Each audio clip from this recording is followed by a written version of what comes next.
Hello everyone, it's day 2 of TVRM Railcamp and we're already starting out. The first train we have here is a BNSF train with 2 aces on the front and a GEVO and an ace on the back.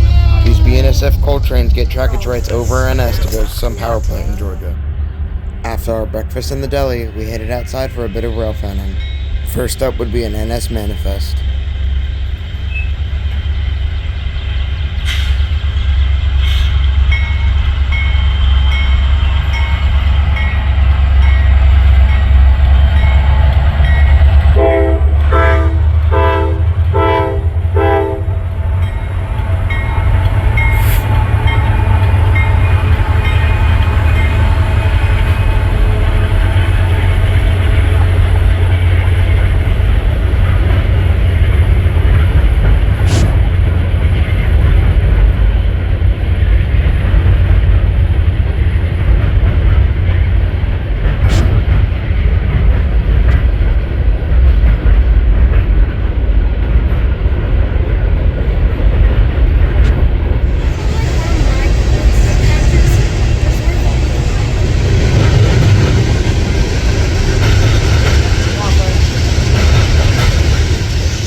Museum guests, the Missionary Ridge Local is now arriving.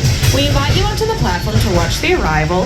For your safety, please remain off all tracks and behind all yellow lines. If you have small children with you, please take them by the hand at this time. If you've not yet checked in or purchased your tickets, please see the ticket agent at the ticket office. We hope you enjoy your visit today and want to thank you for riding with the Tennessee Valley Railroad Museum.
Another NS manifest will be 100.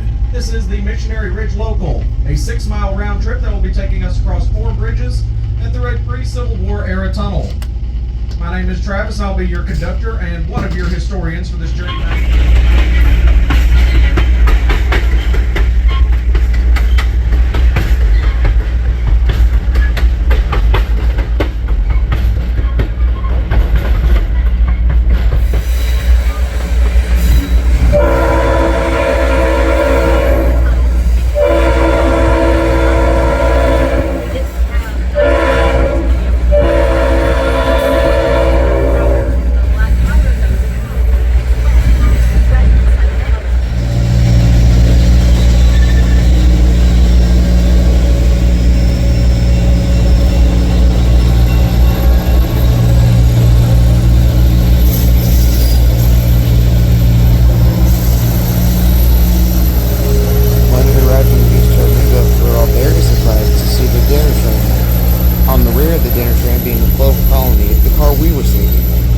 Since the Clover colonies is normally on the dinner train when the Railcamp was not sleeping in it, they brought it on a test run, stealing our house.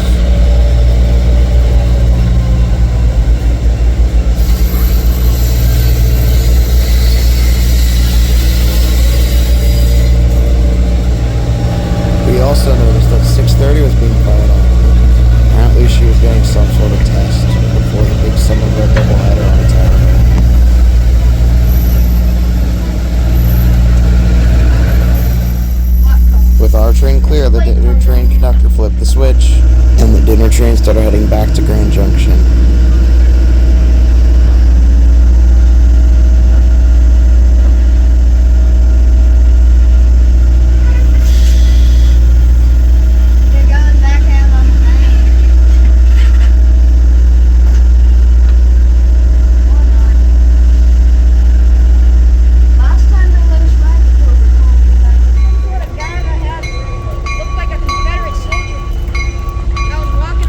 As we were walking over to the rail yard, 4501 was sitting dormant.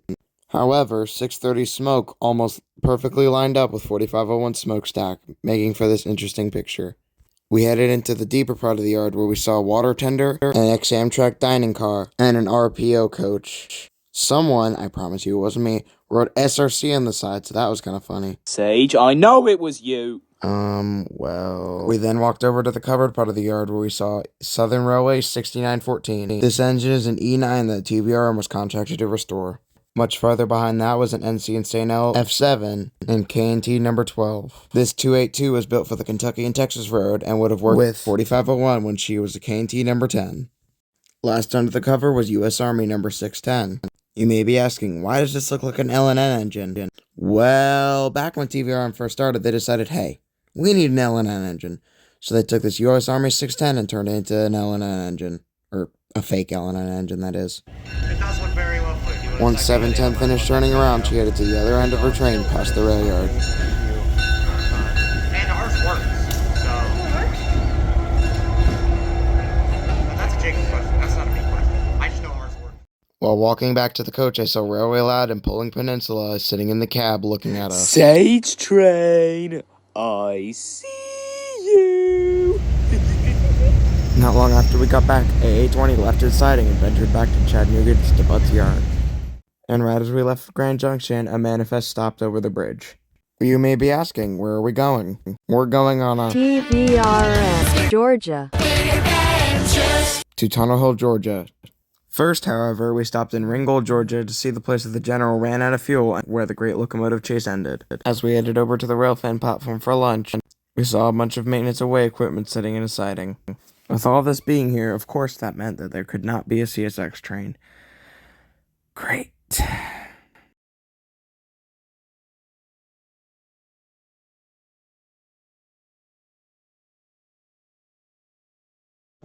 This line is the CSX W&A subdivision. It was built and is now owned by the state of Georgia and is leased out to CSX. They run about 20 trains a day, but of course today, we won't see any of them because of this. This high rail truck has an acetylene torch in the back. There is a CSX worker who is cutting up the rails for this massive truck behind it to pick up.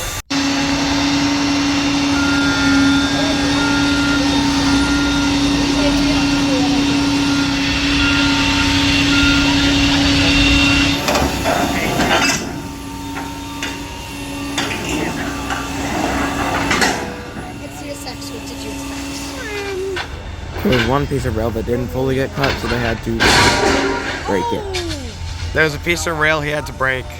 Thanks, Captain Obvious. After that, we headed to the Tunnel Hill Museum in Tunnel Hill, Georgia. They had a bunch of artifacts, including a Pennsylvania Raritan Penn Central first aid kit. They also had pictures of every single raider from the Great Locomotive Chase. How did trains from like standard gauge fit on this?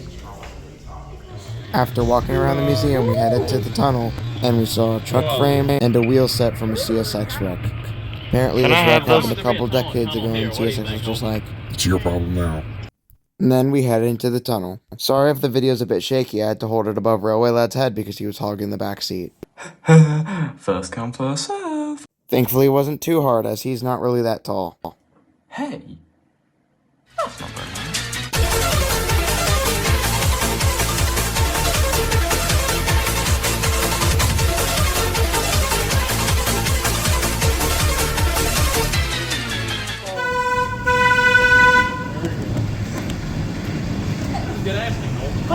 Play train horn.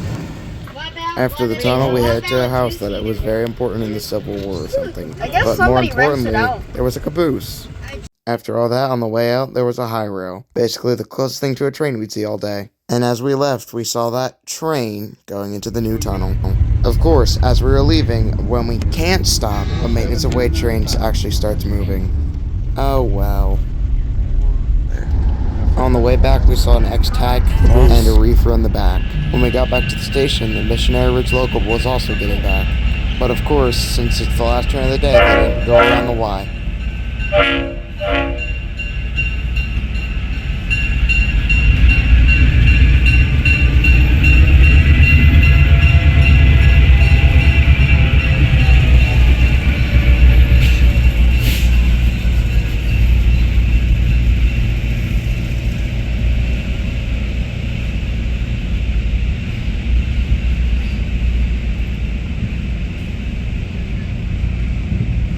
Because it was the last train of the day and the local wouldn't have any passengers, they threw the 1480 coach on the back of it to send it back to East Chattanooga for some repairs.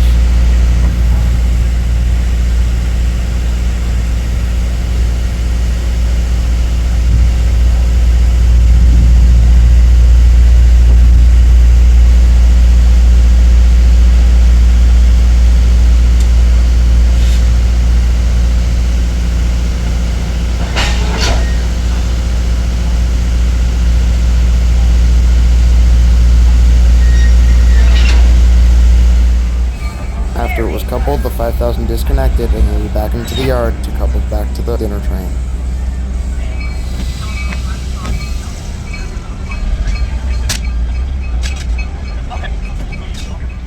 After the 5000 was clear, the local headed back to East Chattanooga.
And then during dinner, over the noise of the generator, we missed a freight train. Oh, that was short. And another. And season 10. And another. And finally, another. Oh, the 1522. Now I know. Last thing, it was very loud. Well, And if you don't count the 1522,